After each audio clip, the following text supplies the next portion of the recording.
Hello and welcome to Zoology Pathshala. I hope you are all doing well. In today's video, we are going to discuss about penetrance and expressivity of genes. Genes की penetrance के बारे में और उसमें expressions जो आते हैं हमारे जीन्स के वो क्यों आते हैं या फिर जीन्स कैसे बिहेव करते हैं हमारे डिफरेंट इंडिविजुअल्स में डिफरेंटली क्यों बिहेव करते हैं, इन सब चीज़ों के बारे में इन सब चीज़ों को हम आज इस वीडियो में समझेंगे। सबसे पहले समझ लेते हैं कि पेनिट्रेंस क्या होता है। अगर हम पेनिट्रेंस की बात करें तो penetrance is the proportion of individuals with a specific genotype who actually express the expected phenotype. मतलब पेनिट्रेंस का मतलब ये हो गया कि ऐसे इंडिविजुअल्स का प्रपोर्शन जिसमें जो एक स्पेसिफिक टाइप का जीन गया है, ठीक है, और वो एक्चुअली में उसमें जिस टाइप का वो जीन है उसी टाइप में वो एक्सप्रेस हो रहा है या दिख रहा है, वो हमारा पेनिट्रेंस होता है। अगर हम इसे और किसी वर्ड्स में आप समझना चाहें तो ऐसे समझ सकते हैं, how many people with a gene actually show the trait. ठीक है, कि कितने लोगों में उस जीन की जो मतलब डोमिनेंस है एक तरह से मान लीजिए वो शो हुई है। ठीक है, अगर हम टाइप्स ऑफ पेनिट्रेंस के बारे में देखें तो सबसे पहले आ गया हमारा कंप्लीट पेनिट्रेंस, ठीक है, और दूसरा होता है हमारा इनकम्प्लीट पेनिट्रेंस। अब कंप्लीट पेनिट्रेंस क्या होता है, all individual with a gene show the trait. जितने भी इंडिविजुअल्स हैं वो जीन रखने वाले वो सभी वो ट्रेट को शो कर रहे हैं। ठीक है, इसका एग्जाम्पल अगर हम देखें तो टन्स डिसीज़ जो होती है in people who carry the mutant allele symptoms eventually appear. वो क्या कह रहे हैं, जो हंटिंगटन डिसीज़ है उसमें जो लोग होते हैं जो ऐसा म्यूटेंट एली जो जीन हमारा कैरी कर रहे होते हैं, ठीक है, वो क्या होता है कि उसमें सिम्टम्स जो हैं उस डिसीज़ के वो अपीयर होते ही होते हैं, इवेंचुअली वो अपीयर हो ही जाते हैं, मतलब कि ये जीन अपने आप को शो ज़रूर करता है। अगर हम इनकम्प्लीट पेनिट्रेंस के बारे में देखें तो हम इसे रिड्यूस्ड पेनिट्रेंस भी बोल सकते हैं। इसमें हमारा क्या है, some individuals with the gene do not show the trait.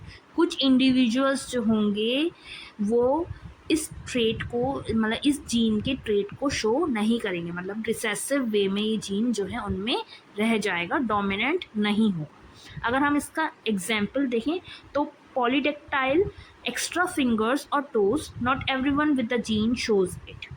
अगर मान लो जो पॉलीडेक्टाइल जो हमारा एक जीन की वजह से जो हमारे एक्स्ट्रा फिंगर्स वगैरह हो जाती हैं, जैसे आपने ऋतिक रोशन का देखा होगा, थंब उनके हैंड में एक्स्ट्रा है, तो वो उनमें यही पॉलीडेक्टाइल जो है उनमें मतलब एक ट्रेट शो हो रही है।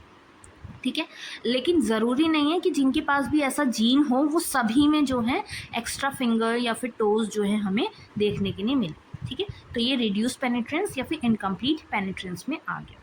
अगर हम इसका फॉर्मूला देखें कि हम इसे कैसे कैलकुलेट कर सकते हैं, तो हमें जब कैलकुलेट करना होता है पेनिट्रेंस तो सबसे पहले हम ये देखते हैं कि कितने इंडिविजुअल उस फिनोटाइप को शो कर रहे हैं, मतलब कि जो ट्रेट है वो कितने नंबर ऑफ इंडिविजुअल्स में शो हो रहा है।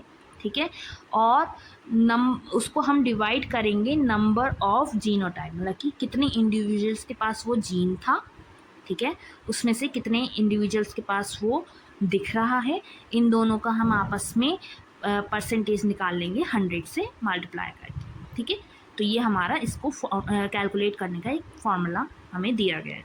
अगर हम एक्सप्रेसिविटी की बात करें तो expressivity refers to how strongly और in what way a trait is expressed in individual who show it. अगर हम एक्सप्रेसिविटी की बात करें तो इसमें ये हो गया कि कितने अच्छे से कह लो या कितनी स्ट्रांगली या किस तरह से वो जीन जो है वो ट्रेट जो है वो किसी इंडिविजुअल में एक्सप्रेस हो रही है, किसी इंडिविजुअल में दिखाई दे रही है। ठीक है, in other words, how much और how clearly does the trait appear in someone who has the gene. मतलब कि जिसके पास वो जीन है उसमें वो ट्रेट कितने क्लियर वे में या कितनी ज़्यादा मात्रा में देखने के लिए मिल रही। अगर हम टाइप्स ऑफ एक्सप्रेसिविटी देखें तो इसमें हमारा फर्स्ट हो गया कांस्टेंट एक्सप्रेसिविटी और सेकंड हो गया वेरिएबल एक्सप्रेसिविटी। ठीक है। कांस्टेंट एक्सप्रेसिविटी जो हो गई हमारी, इसमें क्या होता है, all individual show the trait in the same way. जो सारे इंडिविजुअल्स होंगे उसमें वो ट्रेट शो हो रही होगी एक ही तरह से, किसी में भी डिफरेंस नहीं होगा, वो सब में जो है सेम वे में ही शो हो रहा होगा। जैसे अगर हम इसका एग्जाम्पल ले लें तो न्यूरोफिब्रोमेटोसिस जो होती है कुछ केसेस में, वो हमारा कांस्टेंट एक्सप्रेसिविटी का एक एग्जाम्पल हो गया। ठीक है। अगर हम वेरिएबल एक्सप्रेसिविटी का देखें तो trait shows up in different degrees और different forms in different individuals. मतलब कि जो ट्रेट्स हैं वो डिफरेंट मात्रा में कह लो, डिग्रीज में कह लो, या डिफरेंट तरीके से फॉर्म्स में, डिफरेंट काइंड्स में जो है हमारे डिफरेंट इंडिविजुअल्स में शो हो रही है। किसी में किसी तरह का दिखेगा तो किसी में वो जीन जो है किसी तरह से अलग टाइप का फॉर्मेशन करेगा या उसमें कुछ और चेंजेस लाएगा। ठीक है। अगर हम इसका एग्जाम्पल देखें तो इसमें हमने अभी जो पॉलीडेक्टाइल वाला जो एग्जाम्पल पढ़ा था वही है कि एक पर्सन में हो सकता है कि सिर्फ स्मॉल बम्प बन जाए, वो पूरी एक फिंगर ना बने, सिर्फ स्मॉल बम्प टाइप का, बर्ड टाइप का बन के रह जाए। लेकिन हो सकता है कि दूसरे किसी इंसान में वो प्योर एक पूरी एक्स्ट्रा फिंगर के फॉर्म में जो है नज़र आए। ठीक है। तो ये इसमें कांस्टेंट और वेरिएबल एक्सप्रेसिविटी आपको आई होप समझ में आई होगी। अगर हम डिफरेंस देखें कि पेनिट्रेंस में और एक्सप्रेसिविटी में डिफरेंस क्या है, अगर हम मीनिंग देखें तो पेनिट्रेंस का मीनिंग ये हो गया whether the gene shows up, कि जीन दिख भी रहा है या नहीं दिख रहा है। और एक्सप्रेसिविटी का मतलब हो गया कि जीन दिख तो रहा है पर कितनी मात्रा में दिख रहा है, how much the gene shows up. ठीक है। अगर हम टाइप के बारे में देखें तो कुछ में होती है, कुछ में नहीं होती। अगर हम एक्सप्रेसिविटी में देखें तो डिग्री और सिवियरिटी ऑफ एक्सप्रेशन, मतलब कि जो डिग्री है या सिवियरिटी है एक्सप्रेशन की, उस पर डिपेंड करता है कि ये किस टाइप की एक्सप्रेसिविटी है। ठीक है।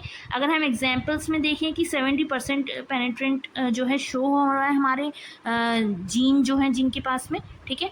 लेकिन एक्सप्रेसिविटी में क्या है, अगर किसी के पास माइल्ड सिम्टम्स हैं और दूसरे के पास सीवियर सिम्टम्स हैं, सीवियर वंस हैं, तो वो वेरिएबल एक्सप्रेसिविटी में आ गया। हो सकता है कि दोनों इंडिविजुअल्स में डिफरेंट मात्रा में जो है वो जीन जो है एक्सप्रेस हो रहा हो। ठीक है। अगर हम पेनिट्रेंस का फोकस देखें, फोकस किस बेसिस पे होता है, तो इसमें हम ये देखते हैं कि प्रेजेंस और एब्सेंस के बेसिस पे होता है कि वो जीन जो ट्रेट लाने वाला है उसका उस इंडिविजुअल में प्रेजेंस है या एब्सेंस, उसमें मतलब वो जीन जो है उसकी जो ट्रेट है वो शो हो रही है या नहीं हो रही है। लेकिन अगर हम एक्सप्रेसिविटी का फोकस देखें तो इसमें हम ये देखते हैं कि वो जीन जिस ट्रेट को शो कर रहा है वो कितनी मात्रा में या कितनी क्लियरली हमें शो हो रही है। ठीक है। उसकी इंटेंसिटी क्या है या उसकी फॉर्म क्या हमें शो हो रही है। ठीक है।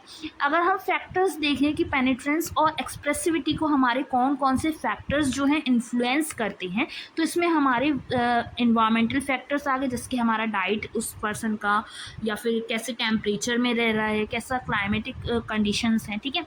या फिर मॉडिफायर जीन्स, या फिर epigenetic changes, age, sex of the individual, ये सारे फैक्टर्स हमारे पेनिट्रेंस या फिर एक्सप्रेसिविटी को इन्फ्लुएंस करते हैं। अगर हमें एग्जाम्पल्स देखें पॉलीडेक्टाइल का, तो फिर जो एक्स्ट्रा फिंगर्स के लिए हमारा जो जीन होता है वो हमारा इनकम्प्लीट पेनिट्रेंस भी दिखा सकता है और वेरिएबल एक्सप्रेसिविटी भी रखता है। ठीक है। दोनों में ये हम एग्जाम्पल के तौर पे रख सकते हैं। ठीक है। अब इसमें क्या है कि कुछ ऐसा क्यों हो रहा है कि वेरिएबल एक्सप्रेसिविटी में भी है और इनकम्प्लीट पेनिट्रेंस में भी है, क्योंकि इसमें क्या होता है कि कुछ इंडिविजुअल्स में या तो मान लो ये बिल्कुल ही शो नहीं होगा, है ना, तो वो इनकम्प्लीट पेनिट्रेंस हो गया।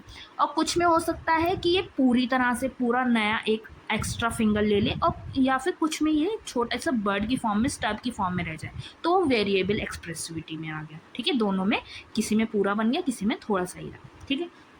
अगर हम मार्फन सिंड्रोम के बारे में देखें तो इसमें expressed differently in people, tall height, long limbs, heart problems, variable expressivity.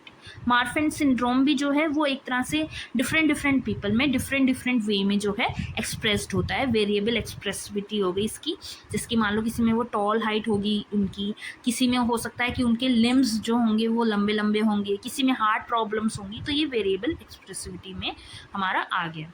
ठीक है।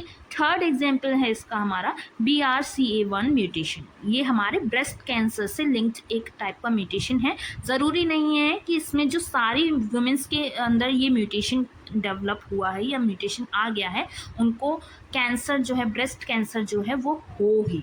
तो ये एक तरह से इनकम्प्लीट पेनिट्रेंस में आ गया, क्योंकि कुछ फीमेल्स में इस म्यूटेशन की वजह से ब्रेस्ट कैंसर देखने के लिए मिलता है और कुछ में नहीं मिलता। ठीक है, अगर हम आज इस पूरे टॉपिक की समरी देखें या एक तरह से समझें कि ये हमने क्या क्या पढ़ा, तो हमने पेनिट्रेंस के बारे में पढ़ा कि एक जीन शो हो रहा है किसी इंडिविजुअल में, उसको अफेक्ट कर रहा है या नहीं कर रहा है।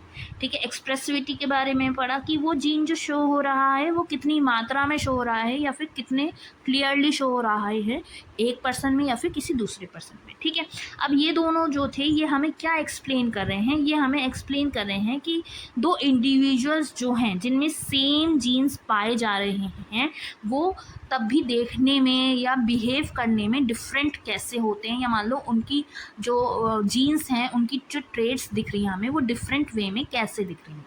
तो यही था हमारा आज का topic, penetrance and expressivity of genes. I hope आपको ये टॉपिक पसंद आया हो, और ऐसे ही टॉपिक्स पे अगर आपको वीडियो चाहिए तो आप मुझे कमेंट करके बता सकते हैं, और मेरे चैनल को सब्सक्राइब करना ना भूलिएगा। Please like, share and comment on this video, and stay tune. Bye bye.